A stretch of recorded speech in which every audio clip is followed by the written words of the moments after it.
Hello বন্ধুরা, আজকে আমার আলোচনা বাপি কফ সিরাপ নিয়ে। আমাদের কারো না কারো কোনো একটা কারণে ঠান্ডা কাশি লেগে থাকে। সকলকে মা রক্ষা হোমিও চ্যানেল থেকে স্বাগত। যারা ভিডিওটা দেখছেন শুরু থেকে শেষ পর্যন্ত দেখার অনুরোধ রইল।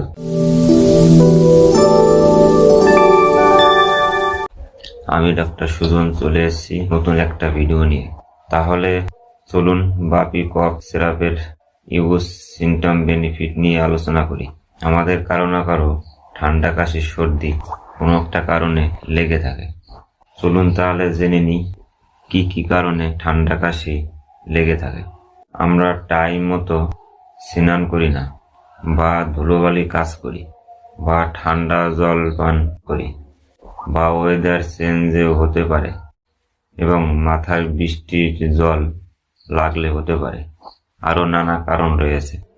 চলুন জেনে আসি ঠান্ডা কাশি লাগলে কি কি অসুবিধা হতে পারে। বুকে কফ জমে থাকার কারণে শো শো শব্দ হতে পারে, বা বাঁশির মতো শব্দ হতে পারে। মনে হয় বুকে প্রচুর কফ জমে আছে। বুকে ব্যথা হতে পারে, কিছুতেই কফ উঠছে না, এবং মনে হয় বুকটা খুব ভারী হয়ে আছে।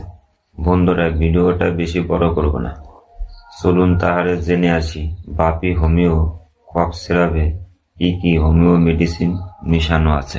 এটাতে মিশানো আছে ব্যায়ানে অ্যালবা, বুকের কফ নরম করে বের করতে সাহায্য করে। দ্বিতীয় যে মেডিসিনটার কথা বলবো, এতে মিশানো আছে বেলোডোনা।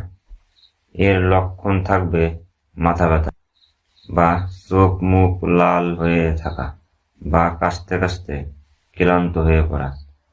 তৃতীয় যে মেডিসিনের কথা বলবো, মিশানো আছে ডোসেরা। এর লক্ষণ রাত্রে খুব কাশি ওঠে, বা বারবার কাশি উঠতেই থাকে, রক্ত থাকতে পারে, অথবা গলা সুরসুর করে। এতে রয়েছে আরো কয়েকটা মেডিসিন।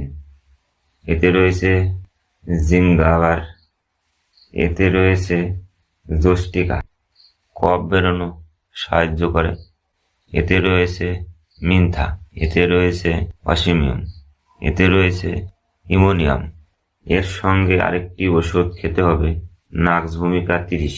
এই ওষুধটার কাজ রাত্রে নাক বন্ধ হয়ে থাকে, বা কফ বের করতে সাহায্য করে, কফ টেনে বের করতে সাহায্য করে। চলুন তাহলে আমরা খাবারের নিয়মটা জেনে আসি। বড়রা এক মুষ্টি 4 বার, খাওয়ার আধা ঘন্টা আগে বা আধা ঘন্টা পরে। বাচ্চাদের বয়স 8 থেকে 10 বা 12 থেকে 14, 1 চামচ দিনে 3 বার, খাবার আধা ঘন্টা আগে। পরের যে ওষুধটির কথা বলবো, নাক্স ভূমিকা 30। এইটা খেতে হবে দিনে 4 বার, 3-4 ফোঁটা করে, খাবার আধা ঘন্টা পরে।